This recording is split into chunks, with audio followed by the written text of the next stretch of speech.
pernyataan dari Sekretaris Kabinet Teddy Indra Wijaya yang menyinggung soal adanya inflasi pengamat. Kalau sekarang ada yang alergi dengan jumlah yang banyak, kalau dikatakan itu inflasi, itu aneh. Yang masih berani bersuara itu boleh dikatakan hanya orang-orang yang tidak lagi mengkhawatirkan risiko.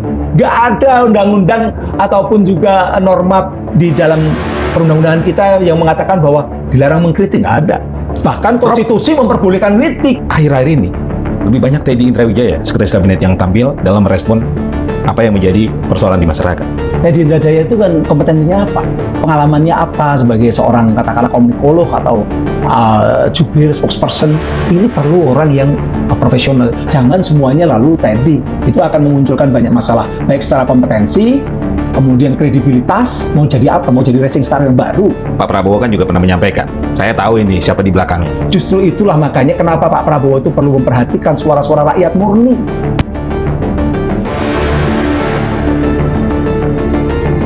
Assalamualaikum warahmatullahi wabarakatuh. Sobat Modilog, alhamdulillah Margi Sarif hadir kembali menemani Anda, dan di episode kali ini kami akan berbincang dengan seorang guru besar terkait komunikasi publik antara pemerintah dengan rakyatnya yang menimbulkan persoalan. Seperti apa agar lebih jelas dan ada hal-hal yang bisa kita dapat?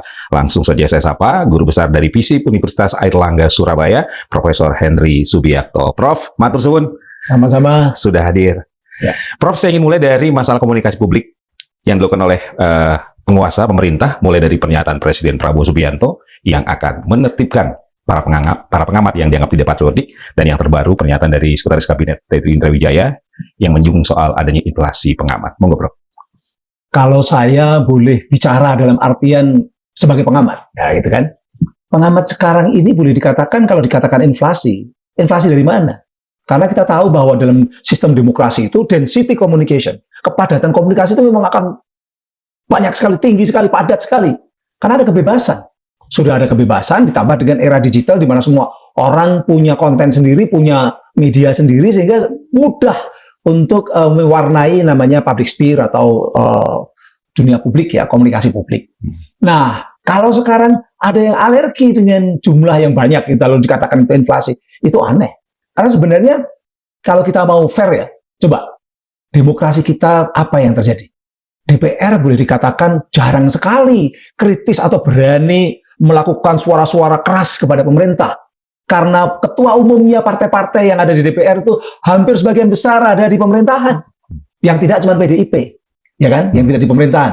Tapi itu pun quote and quote, karena PDIP juga ketuanya ada di BIP, ada di ya kan punyanya Pancasila atau badan terkait dengan Pancasila itu. Bu Mega kan ada di sana, di BRIN juga di sana kan gitu. Artinya semua partai kok. Ada yang jadi menteri, itu apalagi itu. Gimana mau partai itu mau berani? Nah, kalau partai-partai yang ada di DPR aja lebih banyak diem karena ketuanya ada di sana, kan nggak mungkin anggota partai itu ngeritik ketuanya dan ketuanya akan diam, kan tidak mungkin. Artinya ini sudah satu institusi rakyat, institusi negara itu udah diem. Itu ada DPR. Nah, kedua kampus. Kalau kita ngomong pengamat itu kan kampus. Kampus di Indonesia ini lebih banyak disibukkan dengan academic bubble. Bubble itu kan kayak echo chambers gitu. Academic bubble itu mereka bersuara, tapi lebih banyak di katakanlah di jurnal ilmiah, di mana rakyat nggak baca jurnal ilmiah. Jurnal ilmiah yang Scopus apalagi itu dibaca hanya oleh kalangan kampus aja, akademis juga. Internal itu yang namanya academic bubble. Dia tidak punya signifikansi pengaruh terhadap rakyat luas, karena yang baca hanya kalangan akademisi. Tapi itu oke lah, itu karena memang tuntutan mereka supaya survival mode, kalau mau supaya aman, dari naik pangkat aman dan sebagainya, bisa jadi guru besar ya harus punya Scopus, jurnal Scopus dan sebagainya kan begitu. Itu survival mode. Dan itu memang kayaknya mekanisme itu dibuat untuk membuat kampus itu sibuk dengan academic bubble tadi. Nah, sekarang pengamat yang mana? Yang masih berani bersuara itu boleh dikatakan hanya orang-orang yang tidak lagi mengkhawatirkan risiko. Yang masih khawatir dengan risiko biasanya lebih baik diam, lebih baik sibuk dengan survival mode tadi. Jadi sekarang kalau seperti itu kan berarti kan pernyataan yang inflasi dan sebagainya itu hanya karena sensitif aja, itu karena oversensitif kalau menurut saya. Dan sebenarnya di dunia demokrasi, Mas Margi, itu hal yang biasa, kritik, kemudian bahkan kecaman, opini-opini yang katakanlah mengatakan kebijakan ini salah, itu hal biasa. Satu, karena memang jangan-jangan kebijakannya memang salah. Ya kan? Kita tahu berapa banyak janji-janji pemerintah yang tidak tertepati oleh rakyat. Misalnya kayak pemberantasan korupsi. Sampai sekarang juga masih banyak korupsi, kan begitu. Atau penguatan KPK. Sampai sekarang KPK beraninya cuma yang kecil-kecil aja, tapi yang besar-besar yang belum banyak yang terungkap ya. Itu masih menjadi persoalan. Kemudian lapangan kerja baru itu juga masih jadi masalah. Nah, kalau kondisi seperti itu, lalu rakyat nggak boleh kritis, pengamat nggak boleh ngomong, padahal negara kadang-kadang atau pemerintah kadang-kadang punya kebijakan-kebijakan yang boleh dikatakan aneh. Kita tahu ini dunia sedang ada perang, malah ikut BOP, di mana BOP itu jelas-jelas adalah buatan Amerika dan Israel misalnya. Walaupun ada alasan ini untuk supaya masuk dari dalam gitu ya. Tapi kan kita tahu, rakyat tahu, dan rakyat merasa bahwa, loh kenapa harus dekat-dekat sama Israel? Kenapa harus ngomong bahwa perdamaian itu harus dimulai dengan keamanannya Israel, menjaga keamanannya Israel? Rakyat Indonesia ini mayoritas adalah orang yang tidak suka dengan perang, tidak suka dengan agresi. Dan itu tertuang dalam konstitusi kita. Makanya ketika itu kemudian dikritik, ya jangan marah. Oke, Prof, apa yang disampaikan para pengamat yang dianggap representasi dari koalisi masyarakat sipil misalnya, itu memang berdasarkan realita di masyarakat, dan apakah menurut Prof. Henry masih dalam bingkai demokrasi yang wajar? Masih dalam bingkai demokrasi yang wajar. Bahkan demokrasinya kurang. Karena tadi sebenarnya yang harusnya keras dalam konteks demokrasi itu adalah parlemen. Karena sebenarnya parle itu bicara atas nama rakyat, mewakili rakyat. Tapi kan parlemen itu sekarang kan mewakili partai politik. Di mana tadi saya katakan ketua-ketua partai politiknya bagian dari pemerintahan besar. Mau ngomong juga partai mana yang tidak di pemerintahan. Tadi kan bahkan PKS pun saya sering ngobrol sama itu, walaupun tidak kelihatan juga dia pendukung pemerintah juga gitu. Saya punya banyak teman lah di PKS juga. Di PKS, Nasdem yang tidak langsung ya sama aja. Jangan PDIP juga sama aja. Apalagi PAN yang ketuanya ketua partai, dan ketua partainya adalah menteri, apalagi Demokrat, kemudian partai seperti PKB, Golkar lebih-lebih kan begitu. Udahlah, kita itu sudah jelas. Tidak perlu kita perdebatkan. Memang partai-partai ini terkooptasi oleh kekuatan koalisi besar ini. Menurut Prof. Henry, apakah respon dari Istana, baik itu Presiden maupun Seskap Teddy ini, berlebihan dalam respon apa yang menjadi dinamika publik? Tidak perlu direspon sebenarnya seperti itu. Hal seperti itu hal biasa. Itu kejamakan di dalam demokrasi. Kalau ada suara mengkritik pemerintah, itu bagian dari awareness dari para pengamat maupun bagian dari masyarakat untuk mengingatkan kecintaan mereka pada negara, supaya negara ini dipimpin oleh pemerintahan yang cerdas. Dikritik itu kan bikin cerdas. Dikritik itu kan bikin hati-hati. Coba kalau nggak pernah dikritik, nggak hati-hati. Tapi ketika dikritik, diingatkan, kamu seperti ini, ART itu terkait dengan persoalan kedaulatan digital. Kan diingatkan. Harusnya jadi lebih hati-hati, menjadi lebih cerdas, lebih bijaksana. Sekali lagi, kalau melihat kritik itu, lihatlah bahwa itu konteksnya menciptakan kondisi negara, pemerintah, rakyat menjadi supaya lebih cerdas, hati-hati dan bijaksana. Seperti kita ini seperti ini tuh bukan kita benci, tapi kita ingin supaya negara ini menjadi semakin dewasa, semakin cerdas, hati-hati, bijaksana. Begitu loh. Dan ini bisa menjadi obat untuk pemerintah. Itu penting sekali untuk obat dan juga untuk supaya menjadi kekuatan yang membuat semakin baik. Kalau pemerintah nggak cerdas, nggak bijaksana, nggak hati-hati, rusak dong negara. Nah, supaya nggak rusak itu pil pahitnya adalah tadi kritik dari kalangan akademisi, kalangan aktivis, dan itu harus diterima sebagai bagian konsekuensi demokrasi. Hanya orang yang tidak tahu demokrasi dan tidak suka demokrasi yang alergi terhadap kritik. Menurut Prof, ada persoalan di lingkar istana dalam konteks komunikasi politik, komunikasi publik? Saya kok menangkap seolah-olah Pak Prabowo ini sudah dibiasakan untuk hanya mendengarkan suara-suara yang mendukung dan suara-suara yang mengglamorizing beliau di lingkaran itu tadi, di dekatnya, sehingga kritik itu terlalu mengganggu, dianggap mengganggu.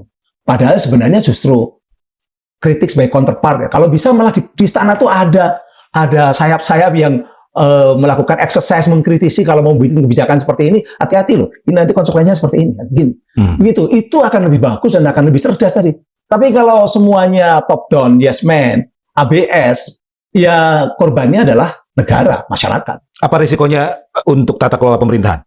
Pemerintahnya menjadi tidak cerdas, menjadi tidak mendengarkan suara aspirasi rakyat yang sebenarnya lebih jernih. Karena kalau orang di luar itu kan diskusinya juga bebas dan dia akan bisa mencari hal-hal yang kritis dibandingkan dengan kalau di dalam yang harus membenarkan ini, harus terkait dengan kepentingan mereka, program mereka dan sebagainya. Kalau orang luar kan tidak. Saya kan pernah merasakan juga di pemerintah. Gitu. Artinya saya pernah di pemerintah 15 tahun, jadi saya punya pengalaman lah bagaimana di pemerintahan. Apa bedanya dalam konteks komunikasi publik, komunikasi politik di era Jokowi dengan era Prabowo? Sebenarnya hampir sama ya, sama-sama yang namanya pemerintah itu selalu punya program-program yang dikritik masyarakat, itu biasa di zaman Pak Jokowi juga begitu.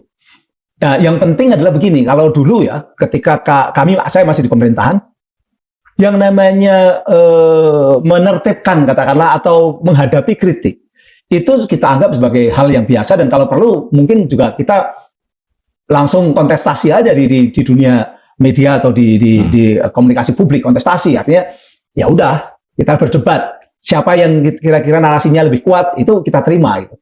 Tapi bukan lalu katakanlah mencoba untuk melakukan blokir atau sensor atau jangan sampai seperti itu walaupun sekarang arah ke sana belum kelihatan ya. Ada sih kasus yang Magdalena itu ada ya. Tapi apakah penertiban itu arahnya ke sana jangan sampai. Gitu. Karena dulu ya ketika zaman era Pak Jokowi yang namanya memblokir konten memang ada. Dan itu kita legalkan. Kita legalkan. Atau kata negara melegalkan. Dengan apa? Dengan undang-undang. Jadi undang-undang ITE itu tahun 2016 itu ada pasal yang namanya pasal 40 ayat 2A itu pasal kewajiban negara untuk memblokir. Negara itu diwajibkan blokir, supaya mereka membatasi jangan sampai ada peredaran informasi elektronik yang muatannya melanggar perundang-undangan. Tapi yang diblokir hanya yang melanggar undang-undang. Apa itu yang melanggar undang-undang? Awalnya pasal itu dimulai dari teman dari satu partai waktu itu fraksi yang agak oposisi lah waktu itu. Dia minta bahwa pornografi harus diblokir sama pemerintah. Kalau pemerintah nggak bisa blokir, berarti pemerintah gagal. Oke. Saya waktu itu jadi ketua panitia di pemerintah. Oke, pornografi harus diblokir. Ada yang mengatakan, perjudian juga harus diblokir itu karena merusak masyarakat. Oke, judi. Saya mikir juga, lah penipuan juga harus diblokir karena penipuan itu merugikan rakyat. Akhirnya kita bikin rumusan bahwa pemerintah wajib mencegah informasi elektronik yang melanggar perundang-undangan. Jadi yang boleh dicegah, boleh diblokir itu yang melanggar perundang-undangan. Dasarnya kuat. Dasarnya kuat. Undang-undang. Pasal 40 ayat 2A dan 2B itu kewenangan melanggar undang-undang atau melanggar hukum. Tapi yang melanggar undang-undang dan melanggar hukum itu contohnya adalah misalnya adalah penipuan tadi, pornografi, perjudian, itu harus diblokir. Nah, kalau kritik nggak ada undang-undang ataupun juga norma di dalam perundang-undangan kita yang mengatakan bahwa dilarang mengkritik, nggak ada. Bahkan konstitusi memperbolehkan kritik gitu loh. Prof Henry melihat sinyal itu di era Prabowo dengan langkah Komdigi? Kemarin kan ada surat edaran menteri yang menganggap bahwa mereka yang katakanlah kata-kata atau konten yang kritis atau apa gitu, konten kritis yang meresahkan akan ditertibkan, misalnya begitu kata-kata seperti itu. Ini kurang pas karena konten itu walaupun dia itu dianggap meresahkan, menyakitkan, tidak menyenangkan, bahkan salah, dianggap salah kontennya. Sepanjang itu adalah opini, evaluasi, dia bagian dari kebebasan berpendapat. Gitu loh. Jadi tidak ada opini yang salah itu bisa dipidana atau karena take down ini sebenarnya adalah tindakan hukum. Kalau manusianya adalah dipidana, kontennya di take down, gitu loh. Kan kalau namanya orang terlibat judi menyebarkan perjudian kan orangnya bisa dipidana, kontennya harus di take down. Nah, take down ini berarti adalah perbuatan hukum gitu loh. Harus dasarnya adalah undang-undang. Nggak bisa PP pun nggak bisa. Sebenarnya harus undang-undang. Boleh operasionalnya saja di PP itu operasionalnya saja, tapi dasarnya harus undang-undang. Iya, Prof. Terkait kritik yang banyak disampaikan oleh sejumlah kalangan di masyarakat, ini kan ada juga semacam pertentangan bahwa dari pihak pemerintah menyatakan ini ada upaya atau bagian dari upaya untuk menjatuhkan pemerintah. Sementara dari pihak koalisi masyarakat sipil menganggap ini bentuk kontrol sosial terhadap pemerintahan yang berlangsung saat ini. Prof Henry melihatnya seperti apa? Menjatuhkan pemerintah setelah era Gus Dur jatuh itu sekarang sulit sekali. Secara legal ya, impeachment itu sulit sekali. Itu ada syarat-syarat yang sangat ketat baik itu di DPR, kemudian di MPR-nya, bahkan masih di MK. Proses politiknya itu panjang dan Anda tahu yang namanya DPR tadi kan koalisinya kan ketuanya hampir semuanya ada di pemerintah. Nggak mungkin lah pemerintah menjatuhkan pemerintah. Kan begitu. Belum di MK-nya. Dengan MK sekarang semakin banyak orang-orang dari partai politik juga, itu juga MK-nya sudah tidak sudah berbeda lah dengan kira-kira 10 tahun yang lalu gitu. Nah ini kan juga nggak perlu khawatir, apalagi kalau pemerintah sendiri mengklaim kalau dukungannya itu 70% lebih. Ngapain khawatir?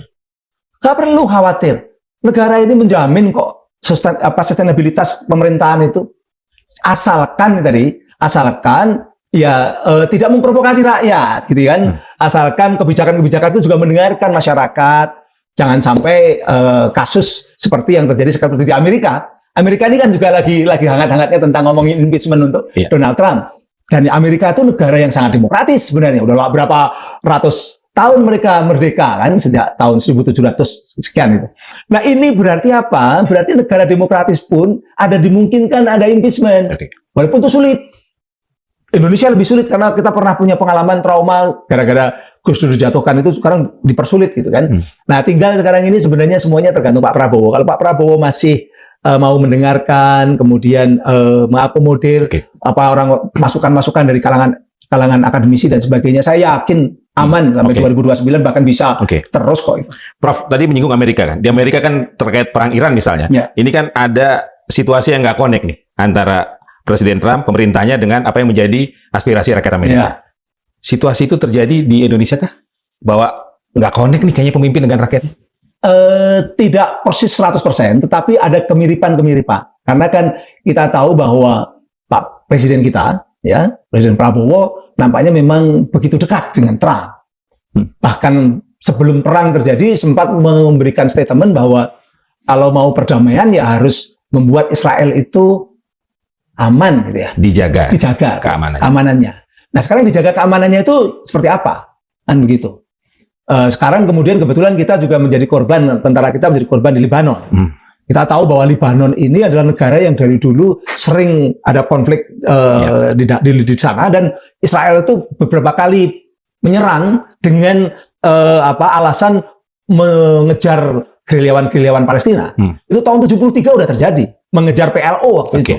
Orang-orang PLO yang perginya ke Lebanon. Tapi kan mereka pergi ke Lebanon karena negaranya juga dia duduki kan, karena orang Palestina itu kan awalnya kan juga dari wilayah-wilayah tepi barat ataupun juga yang ada di Israel sekarang yang dikuasai tepi barat.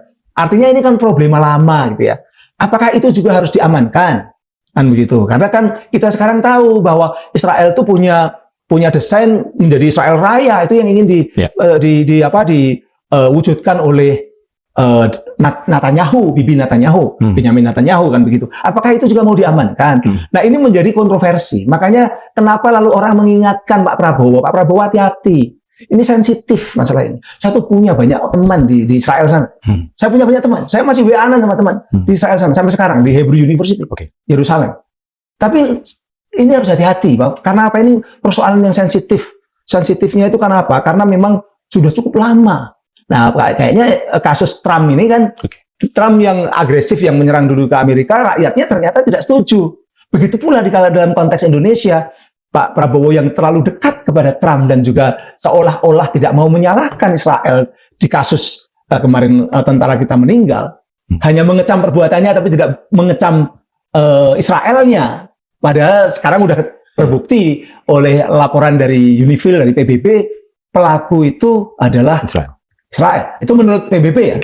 Walaupun kalau menurut buzzer pendukung Israel yang pelakunya Hezbollah. Prof, apa resikonya jika pemimpin tidak connect dengan rakyatnya? Nah itu kalau seperti itu kan memunculkan kemarahan, memunculkan kekecewaan. Walaupun tidak hanya isu perang Iran kan banyak isu lain kan. Bisa isu lain. MBG misalnya. MBG, kemudian ART, gitu kan. Itu kan menjadikan akumulasi. Sebenarnya tadi pagi itu kan kami diskusi ya dengan dosen-dosen di WA Group. Karena kan ada riset dari teman-teman itu yang mengatakan bahwa demokrasi Indonesia ini masih 76% atau berapa gitu ya. Atau ya sekitar 70-an% itu dianggap baik-baik saja menurut riset itu. Dari Jayadi Hanan, teman-teman Jayadi Hanan itu. Lalu kita diskusi, kok bisa seperti ini? Artinya apa? Masyarakat kita ini masih menganggap bahwa keadaan negara ini fine-fine aja. Artinya masyarakat kita ini memang masyarakat yang sabar, yang tidak mudah kecewa, mudah puas, tidak mudah marah. Makanya dijajah sama Belanda dulu, nenek moyang kita juga 350 tahun. Saking sabar dan saking nerimonya itu kan. Ini kan kondisi ini sampai sekarang masyarakat itu masih nganggap baik-baik saja loh. Kalau menurut riset itu ya, apakah mungkin risetnya yang keliru atau mungkin masyarakatnya yang persepsinya yang kurang cerdas atau bagaimana? Itulah yang terjadi. Yang jelas memang masyarakat kita ini nerimo. Nah, kalau sampai sekarang ada yang kecewa, ada yang marah, berarti ada sesuatu, ada something wrong. Itu yang harus pemerintah itu perhatian atau sensitif atau memperhatikan itu gitu loh. Jangan sampai dibiarkan kan kemarahan itu kan kadang-kadang kan munculnya di dunia digital. Ya. Kalau kita lihat di X, aduh, itu namanya digital rage, kemarahan digital. Ada yang pakai tagar, ada yang enggak, cuma marah-marah, kadang-kadang pakai bahasa-bahasa kasar. Saya sebagai orang komunikasi, sebagai pengajar komunikasi, kemarahan yang ada di dunia digital itu juga nggak perlu kita lihat secara sensitif, kita marah atau kita khawatir. Itu juga katarsis juga. Ada teori namanya vicarious experience, bahwa orang itu kadang-kadang kalau nggak bisa marah secara fisik, ya marahnya di dunia digital atau di dunia maya atau di dunia komunikasi. Makanya kalau ada penjahat digebukin di medsos, orang ikut seneng, itu namanya katarsis vicarious experience. Nah, begitu pula dalam konteks ini, nggak apa-apa mereka marah di dunia digital daripada marahnya di jalan Merdeka Selatan atau di Merdeka Utara, kan begitu kan? Respon apa yang harusnya dilakukan oleh pemerintah dalam konteks komunikasi publik yang baik. kekuasaan dan bagaimana mengelolanya? Komunikasi publik yang baik. Nampaknya komunikasi publik ini masih banyak persoalan. Walaupun sudah direkrut para wartawan, menterinya aja wartawan kok. Walaupun saya sering mengatakan dulu ya Pak Harmoko juga jadi Menteri Penerangan gitu kan. Iya. Memang penguasa ini kadang-kadang punya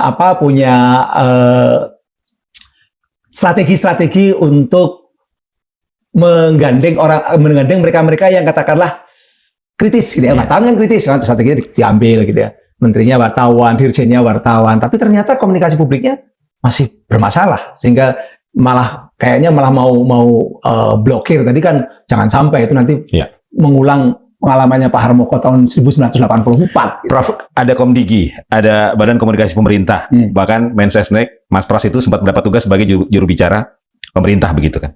Tapi akhir-akhir ini lebih banyak Teddy Indrawijaya, sekretaris kabinet yang tampil dalam merespon apa yang menjadi persoalan di masyarakat. Itu menunjukkan bahwa bukan berbasis kompetensi, tapi berbasis kepercayaan dan kedekatan saja. Teddy Indrawijaya itu kan kompetensinya apa? Dia mayor, dia naik jadi letkol, itu juga dipermasalahkan dari sisi secara militer, aturan dan sebagainya. Lalu pengalamannya apa sebagai seorang katakanlah komunikolog atau jubir, spokesperson. Spokesperson itu harus betul-betul orang yang menguasai persoalan, gitu kan? Harus menguasai persoalan, dia juga bisa fleksibel ketemu dan betul-betul mewakili dari top leader pimpinannya. Jadi tahu persis. Mungkin dia bisa tahu dekat karena dekat. Tapi apakah dia memiliki kemampuan untuk itu? Menjelaskan, kemudian penguasaan materi dan sebagainya, networknya cukup. Ini perlu orang yang profesional. Zaman Pak SBY saya perlu angkat jari jempol ya, thumb. Ada juru bicara Dino Patijalal untuk internasional kan begitu. Yeah. Siapa yang tidak tahu bahwa Dino Patijalal menguasai persoalan-persoalan internasional? Kemudian untuk urusan dalam negeri ada Andi Malaraneng, gitu kan? Itu lalu masih ada satu lagi, 3 orang kalau nggak. Sama dengan zaman Gus Dur juga begitu. Ada Mas Wimar Witular kan gitu. Ada Yahya Stakuf yang sekarang jadi itu kan juru bicara. Nah sekarang siapa juru bicaranya Pak SBY? Pak Prabowo. Pak Prabowo. Gitu. Kok kayak Pak Jokowi kemarin juga nggak ada juru bicara Pak Jokowi itu? Sempat ada. Ada sempat ya, ada. Johan Budi sempat ada, tapi ya kemudian juga ada yang jadi duta besar tuh Mas. Oh ya, Kazakhstan. Ya. Ada sempat ada. Nah ini siapa? Apakah mau tadi Indrajaya itu? Ini kan harus kejelasan karena jangan meremehkan komunikasi. Komunikasi yang salah itu persepsi publik salah. Kalau persepsi publik salah, maka tindakan, respon dan opini publik juga bisa salah. Padahal yang namanya opini publik, persepsi publik itu adalah politik. Politik is perception. Maka jangan main-main dengan komunikasi, karena salah komunikasi maka salah persepsi berarti salah politik, salah dalam berpolitik. Nah sekarang ahlinya siapa? Kemarin waktu itu masih ada juru bicara yang tinggalannya Pak Jokowi itu siapa? Yang dari Sumatera Barat itu, yang Hasan Nasbi. Mungkin perlu orang-orang seperti Hasan Nasbi itu masih ada, gitu kan. Sekarang ada si Kodari, gitu kan. KSP ya. Tinggal bagaimana memanfaatkan itu dan sesuai nggak dengan kompetensi mereka. Nah, jangan semuanya lalu tadi. Itu akan memunculkan banyak masalah, baik secara kompetensi, kemudian kredibilitas, tapi juga mungkin juga akan memunculkan persoalan-persoalan ya ini apa? Ini mau jadi apa? Mau jadi racing star yang baru? Termasuk faktor kebijaksanaan itu penting juga. Iya, ini penting sekali. Karena bagaimanapun juga militer. Kalau militer, Teddy ini militer atau bukan? Militer. Kalau militer, pangkat itu penting. Tidak bisa main-main. Militer itu superioritas itu terkait dengan pangkat. Kalau dia udah jenderal, dia akan dihormati. Hierarki itu sangat penting. Hierarki senioritas itu sangat penting. Kalau dia masih letkol itu ya hanya komandan mungkin kompi gitu ya, di atas itu sedikit lah. Belum sampai ke kodam aja belum kalau yang namanya letkol itu kan. Makanya ini mau jadi militernya yang ditonjolkan atau sipilnya. Kalau sipil ya sudah lepas aja sekalian, sipil. Lalu ambil doktornya dari sisi kompetensi sipil gitu kan. Nah, ini yang Teddy ini menjadi juru bicara atau menjadi orang yang secara kompetensi bermasalah, secara militer juga bermasalah. Ketika komunikasi publik itu tidak tepat, maka akhirnya menimbulkan seolah-olah pemimpin dan rakyatnya berhadapan-hadapan ya. Tidak ada proses dialektika, Prof. Sebenarnya kalau rakyat Indonesia tadi saya katakan rakyat kita ini rakyat yang sangat sabar kan. Artinya tidak mudah untuk memusuhi pemimpinnya itu enggak. Karena kita ini sangat menghormati pemimpin. Itu kultur kita sudah. Bapaisme, bapak itu diberi kesempatan dialah orang yang kita berikan kehormatan, kemudian kita hargai. Dia akan melindungi kita kan begitu. Prabowo itu sebenarnya sangat dihormati di situ.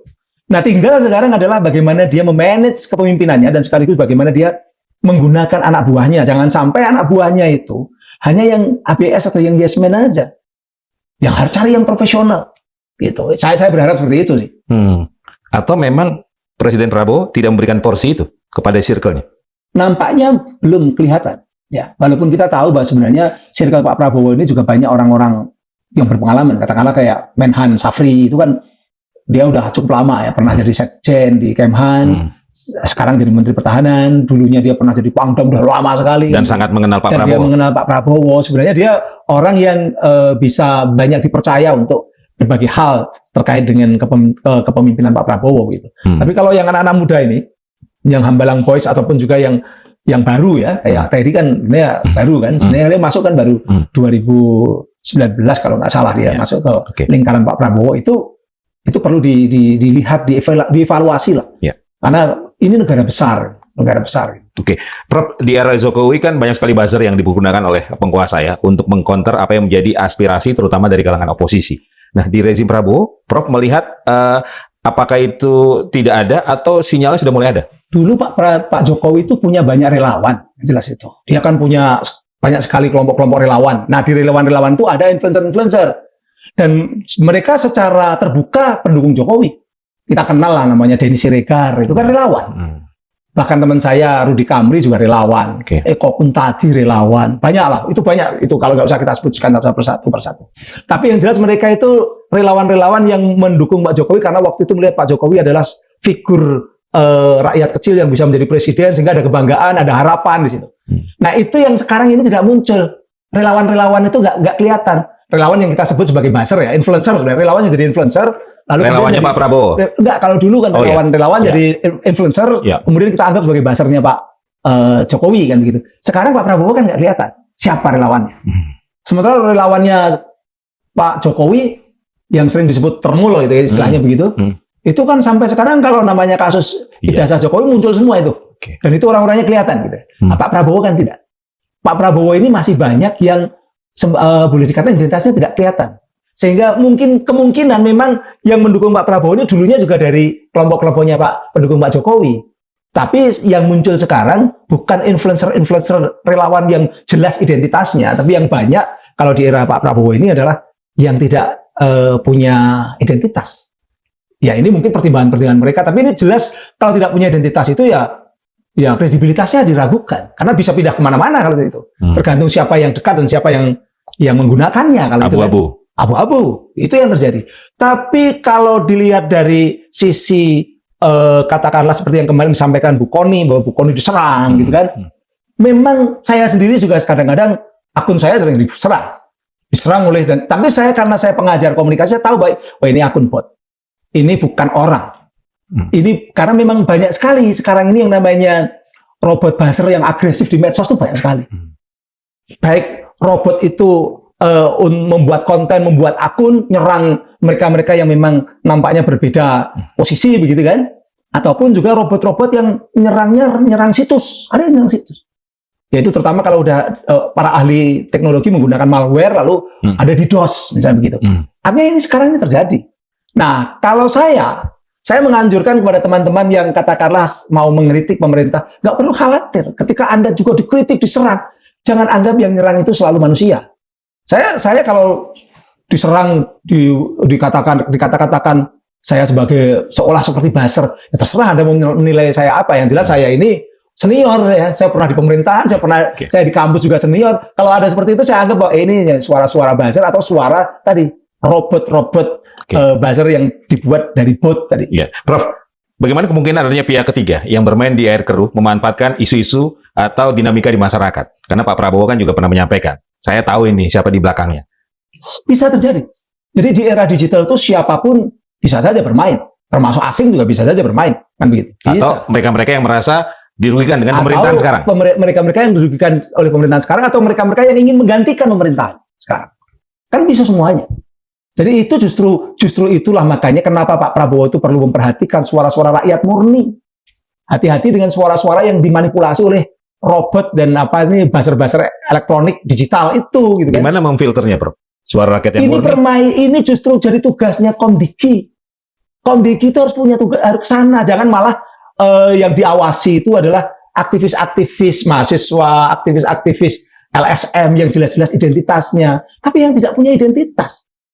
Yang tiba-tiba menyerang Tempo, kemudian Tempo diserang dengan DDoS lalu nggak bisa diakses.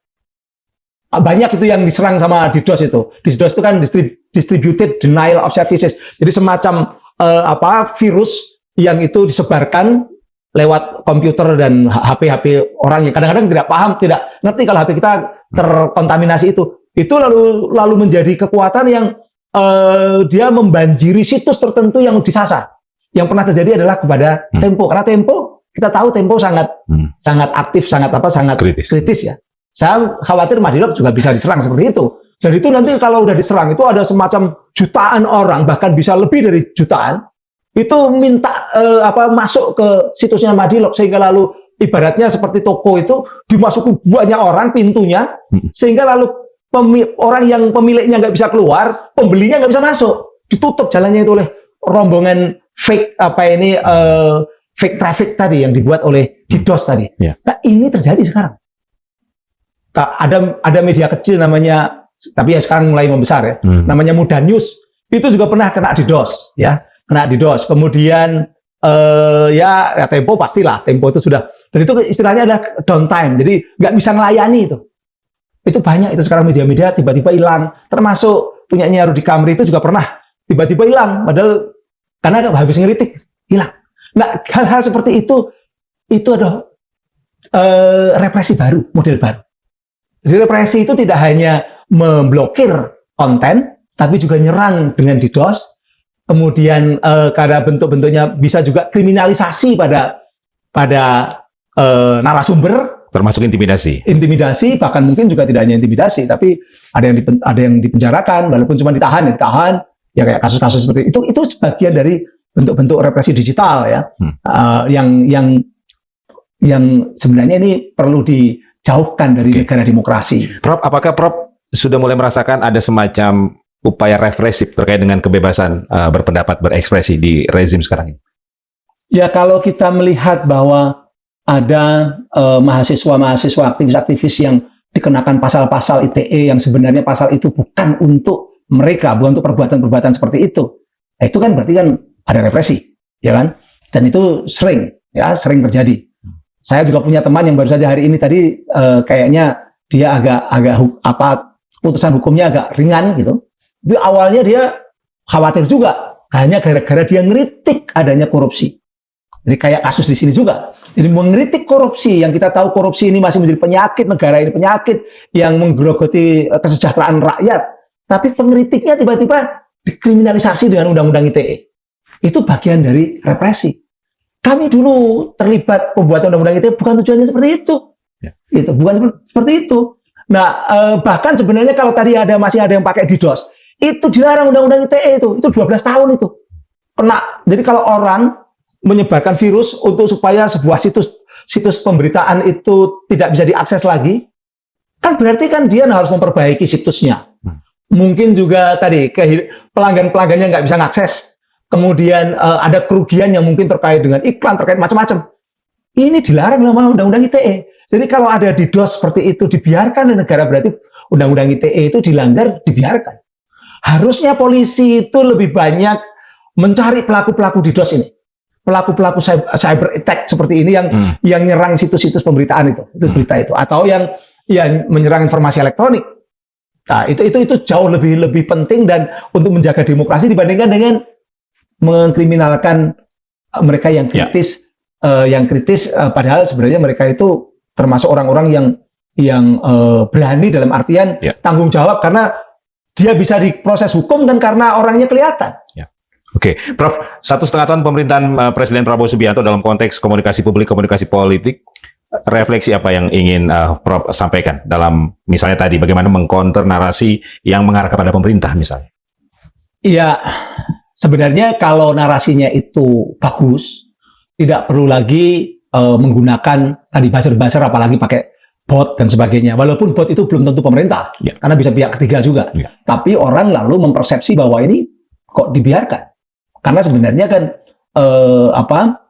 menjaga ruang digital itu supaya bersih dari pelanggaran-pelanggaran undang-undang itu adalah tugas pemerintah.